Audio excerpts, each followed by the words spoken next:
Vous entendez les petits oiseaux là? Ah, ça change de l'agitation de New York, même si j'ai trop kiffé une fois de plus mon séjour à New York. J'espère que les vidéos vous ont plu. Là j'ai pris l'avion, 4 heures d'avion pour atterrir au Mexique, à Cancun. Ensuite j'ai fait plusieurs dizaines de kilomètres, je suis dans la péninsule du Yucatan. J'étais déjà venu pour la radio ici il y a quelques années. Aujourd'hui on se pose un petit peu, c'est les vacances, mais bien sûr j'en profite pour faire quelques vlogs, notamment aujourd'hui avec une petite balade bien sympathique au programme.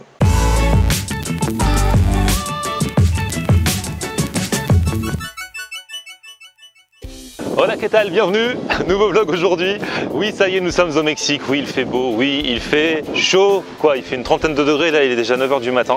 Et je suis, pour démarrer aujourd'hui ces festivités, à Tulum. C'est un endroit, alors bon, c'est très touristique hein, pour le coup, c'est un endroit dont je parle souvent à la radio sur Latina depuis des années, mais où je ne suis jamais allé, parce que j'étais venu au Mexique déjà, 2014, fin 2014, faire une semaine sur Latina, mais bon, le Mexique c'est super grand, ça fait 4 fois la France je crois, j'étais plus allé du côté de Mérida, voilà, et donc Tulum j'avais pas fait, alors que j'en parle souvent, il paraît que c'est super bien, ça allie à la fois plage et site archéologique, c'est l'un des seuls endroits, paraît-il, où on a les deux en même temps. C'est-à-dire que depuis le site archéologique, vous voyez la plage, depuis la plage, vous voyez le site archéologique. Donc bien sûr, vous êtes accueillis en mode boutique de souvenirs, tourisme et tout ça. Mais il y a aussi de la musique, franchement, j'ai l'impression d'écouter Latina, la radio où je bosse, hein, pour ceux qui ne connaissent pas, à tous les coins de rue. On est vraiment en phase. Là, de ce côté, il y a la Lambada. Tout à l'heure, il y avait Maluma. Là, il y a encore un classique, bref. Il n'y a que des trucs comme ça. Bon, bah suivez-moi aujourd'hui. Bien sûr, il y aura à manger. On va manger avec des locaux qui vont cuisiner des purs trucs vraiment de la région. Parce que le Mexique, il y a plein de trucs dans tous les sens, plein de spécialités. Là, on va vraiment manger régional.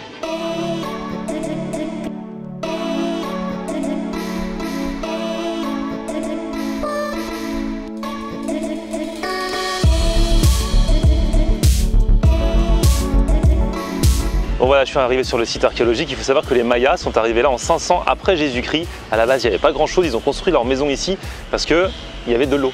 Voilà, de l'eau douce. Donc aussi bien pour boire, pour se laver que pour tout. C'était très important. Et ce, notamment grâce au phénomène des cénotés. Est-ce que vous savez ce que c'est qu'un cénoté? Je vous montrerai tout à l'heure. En attendant, venez avec moi. Parce que là, on va arriver dans un endroit magnifique. L'endroit dont je parle à la radio depuis des années. Que j'ai vu en photo, que j'ai jamais vu de mes propres yeux. Alors du coup, je vais vous le montrer. Et je vais aussi en profiter parce que dans un voyage, il ne faut pas se focaliser que sur les photos, que sur la caméra et tout, il faut aussi profiter de l'instant quoi.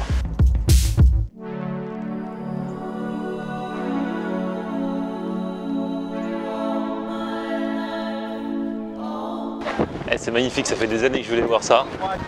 On est en haut, le site archéologique, la mer en bas, c'est trop beau.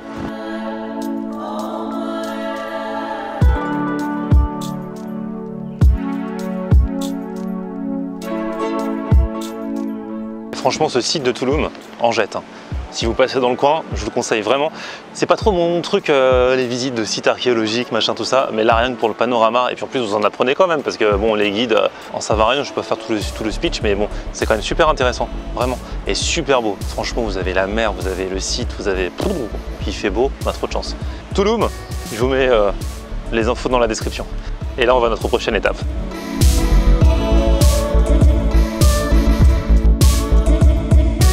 Alors on a fait un petit peu de route pendant 1 heure environ et on va visiter un cénoté. Alors les cénotés, c'est le truc incontournable quand vous venez dans la région, il y en a beaucoup dans la péninsule du Yucatan. C'est, pour le coup, à l'ombre, hein, puisque c'est pas à l'extérieur, c'est un peu comme dans une grotte. Et ce sont des gouffres qui se sont formés naturellement. Et à l'intérieur, il y a de l'eau, ça peut être très profond. Soit de l'eau douce, soit de l'eau de mer, ça dépend des endroits. Et en fait, les Mayas s'en servaient pour différentes sortes de choses. Déjà pour avoir de l'eau, et puis il y avait aussi différents rituels à l'intérieur. Et donc, alors, il paraît que c'est assez froid. On va voir si on va oser s'y tremper les pieds avant d'aller manger ensuite. Hein. Mais vous inquiétez pas, hein, il y a de la nourriture qui arrive dans la suite de la vidéo. Ici, c'est les mondes engloutis, quoi. Vous avez vu un peu? On est dans la grotte, quoi.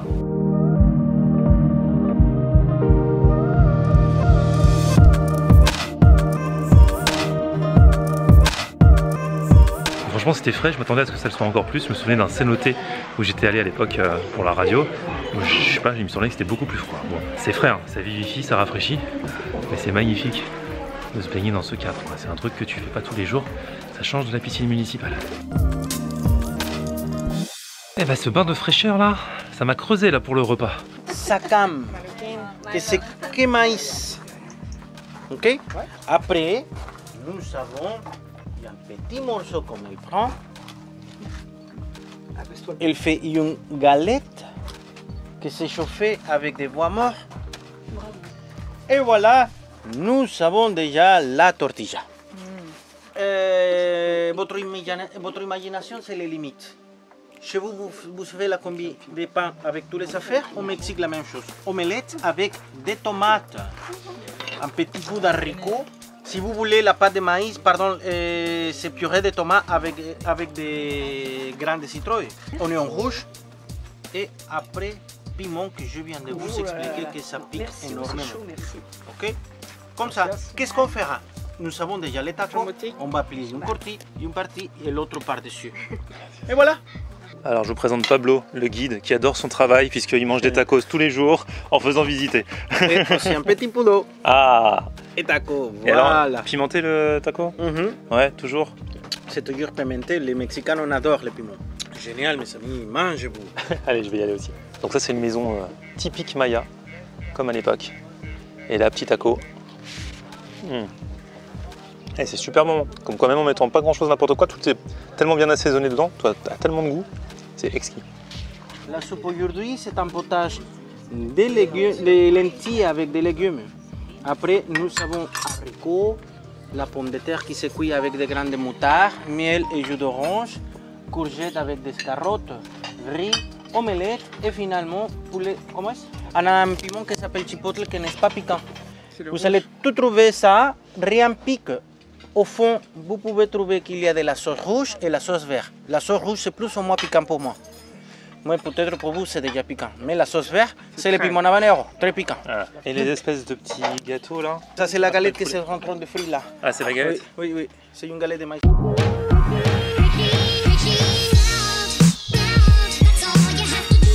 Petit apéro pour se rafraîchir avec un peu de jus de fleurs d'hibiscus. C'est comme le bissap au Sénégal notamment, ici aussi ils boivent ça.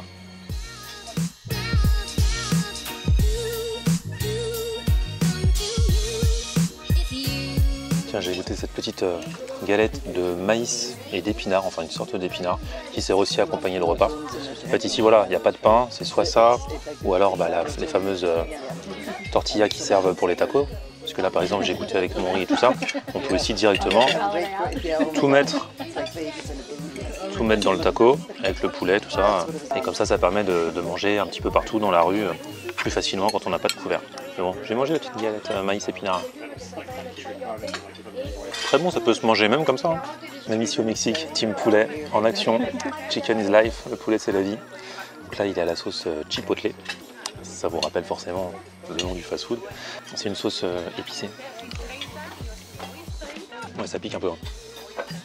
En fait au Mexique, alors c'est connu pour manger pimenté, mais en fait ils cuisinent pas pimenté. Contrairement à la Thaïlande où c'est directement pimenté dès le début, même si tu le manges sans piment, ça pique quand même. Eux, ils rajoutent à la fin leur sauce et tout ça. Donc il y a moyen quand même de manger sans s'arracher la bouche. Je fais un petit tacos au poulet. Et franchement c'était super bon. Cuisine traditionnelle, simple, goûtue, savoureuse. Autant il y a des pays dans lesquels, bon, c'est vrai que c'est pas toujours de la haute gastronomie, c'est toujours un peu simple.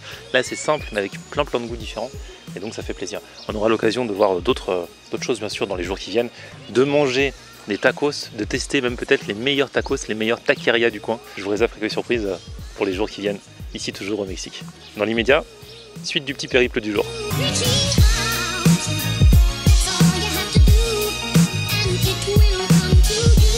Donc là je viens d'arriver sur un nouveau site et franchement pour de la promenade digestive, ça va être de la promenade digestive.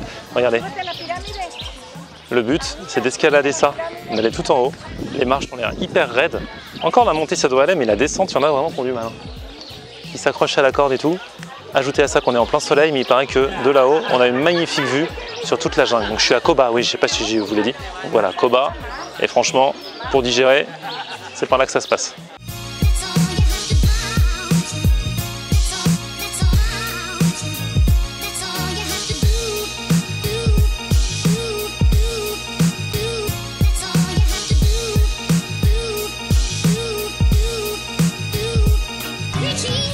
Je vous le dis, le plus dur sera la descente. Si vous avez le vertige, c'est un pic comme ça quoi. Les amis, je suis bien redescendu, non sans mal. j'espère qu'il n'y a pas eu d'enregistrement pirate de ma descente sur les fesses, parfois un petit peu debout en tenant la corde. Bref, j'étais pas fier, je savais pas, mais je crois que j'ai un peu le vertige. Hein. C'est ouf. Bref, non, c'est un site vraiment super intéressant à faire, Koba, qui est complémentaire de Tulum qu'on a fait ce matin. Entre les deux, bons repas. Là, c'était une sacrée marche digestive. En plus, je ne sais pas combien il fait là, mais il fait au moins 38 là. Je suis en nage de ouf. La descente, la montée, c'était en plein soleil. Bref, je vais rentrer à l'hôtel. Je vais aller me faire une petite baignade parce qu'il y a la plage juste à côté. Et puis je vous retrouve pour un nouvel épisode très vite, toujours depuis le Mexique. Ah, il y a des surprises dans les jours qui viennent, donc restez connectés bien sûr. Et puis petit pouce vers le haut si vous avez kiffé la vidéo du jour. Vous vous abonnez à ma chaîne, on se retrouve sur mon Facebook Florian On Air et Twitter, Snapchat, Instagram, c'est aussi Florian On Air. A plus, ciao.